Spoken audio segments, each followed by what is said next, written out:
নাহমাদুহু ওয়া নুসাল্লি আলা রাসূলিহিল কারীম আম্মা বা'দ। সম্মানিত দর্শক ও শ্রোতা, দেশ ও প্রবাস সহ যে যেখান থেকে আমাকে দেখছেন এবং শুনছেন, আপনাদের সকলকে জানাচ্ছি সুন্নি পারফর্মার ইউটিউব চ্যানেলের পক্ষ থেকে আন্তরিক মোবারকবাদ সালাম। আসসালামু আলাইকুম ওয়া রাহমাতুল্লাহি ওয়া বারাকাতুহু।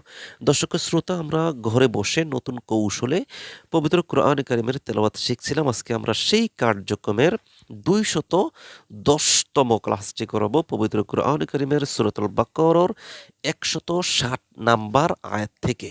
আমরা প্রথমে বানান করব, তারপর আমরা রিডিং পড়ব। ওমা তৌফিকুন ইল্লা বিল্লাহ। হামজা লামজার ইল, লাম লামজুহুল্লাল, ইল্লাল লামজুহুল্লাহ, ইল্লাল্লাহ যাল এদের দি, ইল্লাল্লাযী, নুন জবর ইল্লাল্লাযীনা, তা আলিফ জবর তা, বা ওয়া পেশ বু, তা